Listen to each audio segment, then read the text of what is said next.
Já estamos de volta e agora você vai ter uma entrevista especial com Zezinho Sobral, secretário da Saúde. É um bate-papo, óbvio que a ideia é a gente todos os dias ter um bate-papo especial com quem tem algo a dizer, né? As pessoas às vezes têm dificuldade para falar, ou porque não sabem, ou porque não podem falar, mas nesse programa aqui as pessoas vêm para falar tudo, viu, secretário? Seja bem-vindo, hein? Muito obrigado. Primeiro, parabéns, chegou aí a secretária da Saúde. Eu brinquei, inclusive, com o Zezinho Sobral. Quando eu anunciei por antecipação os nomes dos secretários, eu mandei uma mensagem para ele dizendo, olha, espero que 2015 venha com muita saúde, kkkk, né? É verdade, André. Mas me diga, o governador assim quis que fosse alguém da inteira confiança dele para essa pasta tão difícil. Olha, André, primeiro parabenizar a TV Atalaia, parabenizar você por esse espaço aberto aqui para diálogo, entrevista, sempre um programa muito inteligente, bem antenado, com moderno, com portais, etc. Como é o seu perfil de profissional. Obrigado mesmo. Uma satisfação ver um sergipano como você desempenhando e fazendo essas ações seu aqui. Seu conterrâneo, laranjeirense. Com laranjeirense mais ainda, né? Laranjeiras, um abraço, terra querida. É isso aí, também para todos os nossos amigos queridos de Laranjeiras. Olha, esse desafio da Secretaria de Saúde é um desafio muito grande. Eu gostaria de dizer a você e aos seus telespectadores, ao povo sergipano, que é, sem sombra de dúvida, o maior desafio que eu já enfrentei na minha vida. Eu participei do governo Marcelo Deda desde 2007, em algumas ações, tivemos lá no Pronese, foi empresa da indireta, como secretário do Trabalho, secretário da Agricultura, trabalhamos no planejamento, passei um ano na Casa Civil do Estado, que me deu uma visão muito ampla de todo o governo, mas a saúde é diferente de todos os trabalhos que qualquer pessoa tenha feito. A saúde não pode esperar. Aí, enquanto a gente está aqui discutindo, a gente está planejando, existem ações emergenciais que precisam efetivamente serem cumpridas. Por exemplo, quais são os grandes gargalos na saúde hoje, né? A Fundação Hospitalar está aí, o senhor ouviu há pouco, sofrendo e com probabilidade de ser extinta também por falta dos recursos. Porque se não se assinar o convênio com a Secretaria da Saúde, vocês não vão ter como tocar. Não tem possibilidade de fazer repasse para a Fundação. Então, secretário, aponte os gargalos hoje. O que é que está pegando? Olha, André, o primeiro de todos os gargalos da saúde no Brasil e em Sergipe é o financiamento. Nós temos uma receita de 70 e gastamos 78, 79. Há por demandas judiciais, por necessidade de manutenção da rede, você não pode reduzir. Então há, sem sombra de dúvida, uma sobrecarga na questão financeira. Todo o país sabe que precisamos rediscutir o financiamento público, o governo federal admite isso, os governos do Estado, por exemplo, todos os órgãos de controle. A CPMF nova ajudaria mesmo? O senhor é favorável ou não? Olha, veja bem, nós precisamos encontrar uma forma de financiar. Se esse financiamento virá através de um novo imposto, através do redirecionamento de recursos de outras áreas para a área do custeio da saúde, isso precisa ser estudado e discutido com as esferas políticas de controle. Mas que efetivamente nós precisamos de um novo financiamento para a saúde, isso é fato. Esse é um gargalo. Esse é o primeiro e o mais importante de todos. O segundo gargalo, gestão. Nós ouvimos aqui o Dr. Marcos fazer um comentário sobre escala. Se um médico de uma equipe apresenta um atestado por alguma dificuldade ou por um problema de saúde e não comparece, você inviabiliza todo o plantão. Então, qual médico está aonde, qual equipe de apoio está em que local, como você administra, por exemplo, um almoxerifado do USE. Na hora que você chega e nós assumimos a secretaria, com esses problemas na fundação, essa questão judicializada pelo Ministério Federal de não renovar, com o hospital cirurgia fechado, e aí você tem uma sobrecarga no USE, porque aqueles pacientes que iriam para lá estão acudindo ao USE, e o USE é a última porta. O USE não fecha a sua porta. A última, em alguns casos, a primeira porta também. Sim, né? em alguns casos a primeira. Os prefeitos mandam primeiramente para lá, né? Quando eu estive visitando, por exemplo, o Hospital de Propriá, nós vamos visitar todas as 3 unidades de urgência e emergência do São Estado. 13. São 13. Nós vamos a todas. Estivemos em Propriá. A única unidade do sistema de emergência e urgência do Estado de Sergipe que tem superlotação na área pediátrica é Propriá. O que é que isso significa? Que no Baixo São Francisco, a rede de atenção básica não está com a pediatria em dias, em funcionamento, tendo os programas do governo implementados. É a única do Estado. Nem o USE tem superlotação na área pediátrica. Então, isso, por quê? Porque Aracaju oferece, você vai nos postos de saúde de Aracaju, você vai nos postos de saúde de outras regiões, a área da pediatria está sendo bem atendida. Mas, secretário, essa questão das escalas... Isso é um problema. Você precisa ter... Os médicos querem trabalhar no governo de Jacques Barreto? Não? Eu acredito que sim. Eu quero dar um depoimento. Eu quero dar um depoimento. Eu não sei os médicos que faltaram, porque não os vi. Mas os que estavam presentes nos ambientes onde eu visitei, as equipes que estavam lá estão envolvidos em trabalhar, determinados. Olha, eu quero fazer aqui, dar um depoimento. Eu vi jovens médicas, jovens enfermeiras e enfermeiros, jovens mesmo, que estavam lá determinados a realizar um procedimento.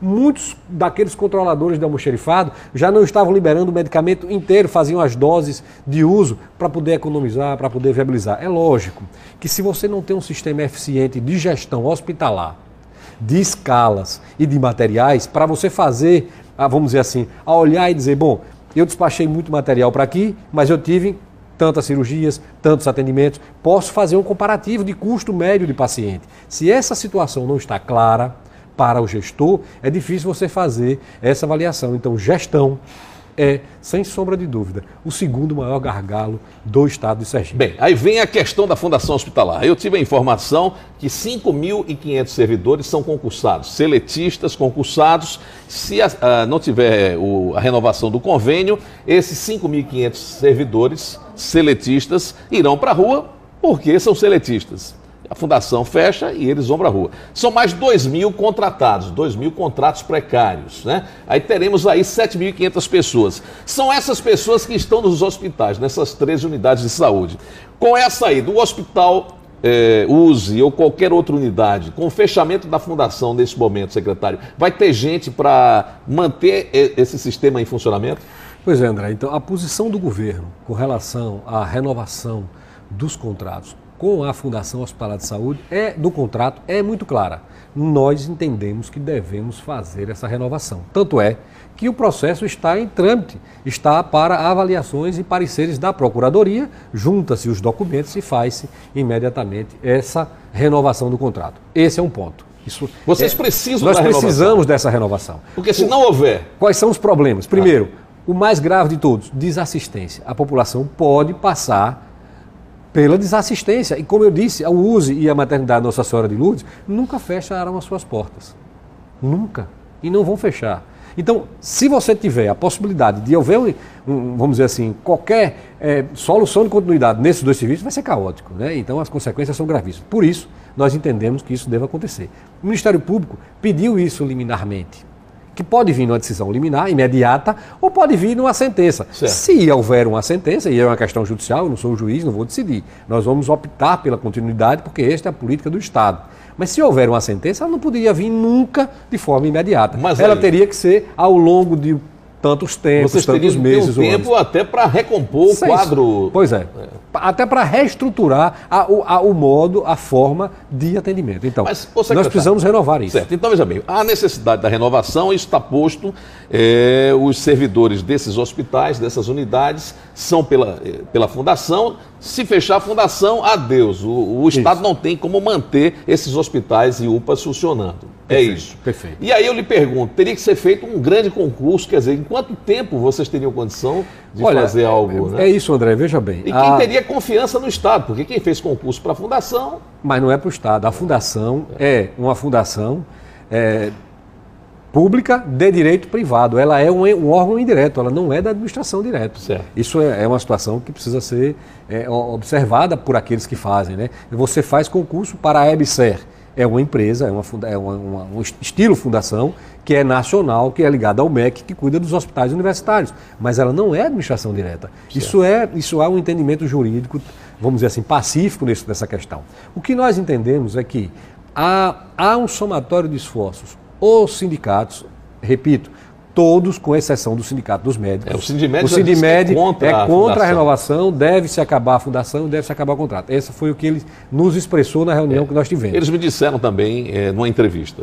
Os demais sindicatos são a favor da renovação, a própria CUT, que apoia os sindicatos e que dá sustentação na discussão, também entende nesse sentido. O governo pensa dessa mesma forma, a necessidade... Aqui não está se discutindo que precisa melhorar, que as fundações têm que ser mais eficientes, que nós temos que discutir a questão de escala. Porque isso é uma realidade. Isso é uma realidade, isso todo mundo concorda também. Agora, que há necessidade da renovação para evitar-se o caos, para se evitar essas consequências que nós estamos dizendo, acredito. E se você me permite, eu dei uma entrevista e repito aqui para você, eu acredito no bom senso.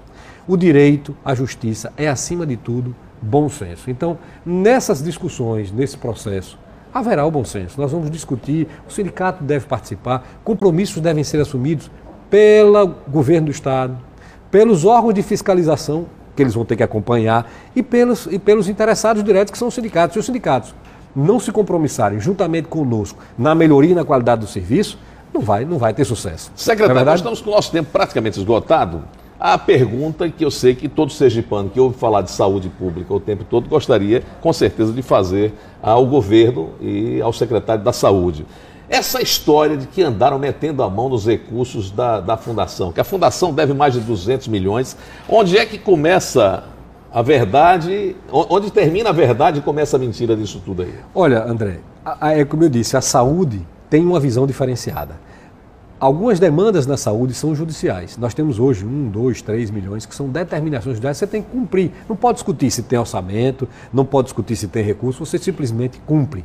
E existem outras demandas que são dos acontecimentos, epidemias, situações esdrúxulas. Você falou da dengue agora. Tem uma brigada da dengue, a dengue é atenção básica, é município, mas o Estado apoia, ele fornece materiais, ele fornece fumaça, ele fornece até equipe se for preciso. Então, em questões de saúde pública, em alguns momentos você gasta realmente mais do que o que arrecada para evitar o colapso, porque a vida humana é mais importante do que qualquer outra coisa. Mas o senhor não me respondeu ainda.